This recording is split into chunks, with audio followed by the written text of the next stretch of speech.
your girl Kat, and I'm back with a new story about gun moles, or aka gangsta women. Now, upon researching this topic, I came across 6 notorious women in history.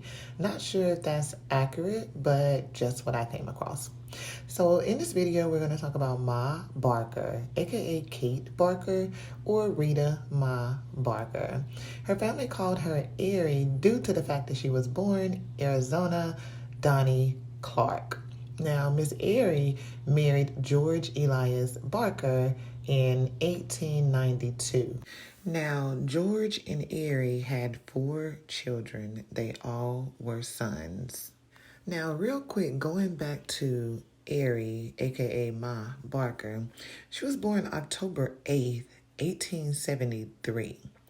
Now, coincidentally, the weird thing about it is her husband, George, was also born October the 8th, only in 1859. Now, Miss Barker was the mother of several criminals. All 4 of her sons were criminals, and she often traveled with them during their criminal careers. The couple's sons' names were Herman, Lloyd, Arthur, and Fred, being the baby. Between the years 1910 and 1930, the censuses show George Barker worked in a variety of generally low-paying jobs. The Barker sons committed crimes as early as 1910 when Herman was arrested for highway robbery after running over a child in a getaway car. Over the next few years, Herman and his brothers were repeatedly involved in crimes of increasing seriousness, including robbery and murder. Herman died on August 29, 1927 in Wichita, Kansas, after a robbery and confrontation with the police that left one officer dead. He shot the officer at point-blank range in the mouth and then killed himself to avoid prosecution. In 1928, Lloyd Barker was incarcerated in the federal penitentiary at Leavenworth, Kansas, aka Doc Barker, was in Oklahoma State Prison, and Fred was in the Kansas State Prison. George is last listed living with his wife in 1928 Tulsa City Directory. Either she threw him out, as some say, or he left when life became intolerable with his criminal family. According to some, George gave up completely and quietly removed himself from the scene after Herman's death and the imprisonment of his other sons. The FBI claimed that George left Ma because she had become loose in her moral life and was having outside dates with other men. They noted that George was not a criminal, but he was willing to profit from his sons' crimes after their deaths by claiming their assets as next of kin. However, a family friend recalled that the couple argued about their children's dissolute life. Erie countenanced their wrongdoings, while George refused to accept them.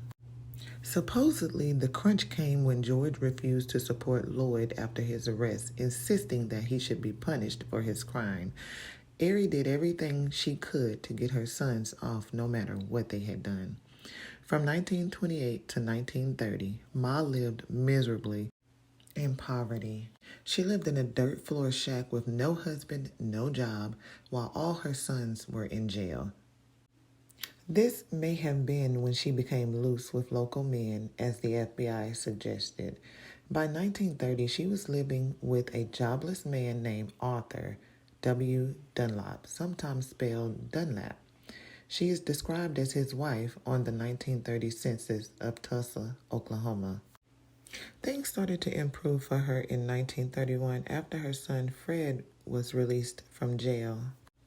He ended up joining a former prison mate, Alvin Karpis, to form the Barker Karpis gang. After a series of robberies, Fred and Karpis killed Sheriff C. Roy Kelly in West Plains, Missouri on December 19, 1931, an act that forced them to flee. Ma and Dunlop traveled with them, using various false names during their itinerant crime career. During this time, a wanted poster was issued at the time offering $100 reward for the capture of old lady Erie Barker as an accomplice.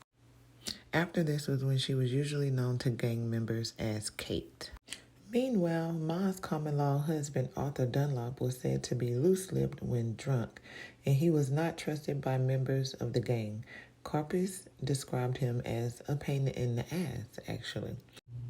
While at a hideout, a resident identified the gang from photographs in a magazine and told the police, but Chief Brown tipped them off and they escaped. The gang apparently believed that Dunlop's loose lips had given them away and they murdered him while traveling. His naked body was found near Webster, Wisconsin, with a single bullet wound to the head. Chief Brown's involvement in the gang's escape could not be proven, but he was demoted to the rank of detective and was later dismissed from the police force altogether. Meanwhile, Lloyd William Barker, aka Red, was sentenced to prison for 25 years for robbery in Baxter Springs, Kansas. During World War II, he joined the U.S. Army, became a cook at a prisoner war camp in Michigan. This was his second time as he served as a cook during World War I as well. Lloyd was honorably discharged from the Army the second time for good conduct. He was an assistant manager at a grill at the time of his death. He lived with his common-law wife, Jen. They had 4 kids, and she had 2 from him. She shot and killed him and was sentenced to an asylum due to pleading insanity. Miss Airy's other son, Arthur R. Barker, a.k.a. Doc, he was arrested and convicted of kidnapping and murder in 1935, sent to Alcatraz Federal Penitentiary. In 1936, he was shot and killed 3 years later in attempting to escape, leaving him at the age of 39 in 1939. Frederick George Barker, born December the 12th, 1901, was her youngest. By January the 16th, 1935, he was with his ma. Agents had surrounded a house where Ma and Fred were hiding out. The Carpus gang had left 3 days prior to the agents arriving. Upon being ordered to surrender, Fred opened fire, and it lasted about 5 hours. The agents threw smoke bombs in the house, and finally the shots stopped coming from the house. After the gun battle, agents sent a local handyman in wearing bulletproof vests and discovered their bodies. Fred had a Thompson submachine gun laying between them. Relatives finally came to claim their bodies on October the 1st, 1935, and had them buried at Williams Timber Hill Cemetery in Welch, Oklahoma, next to the body of Herman Barker. So guys, what do you think about Airy Barker, aka MaBarker? She had so many aliases to go by, but in the end, I don't really think she cooperated or she was involved with her son's crimes.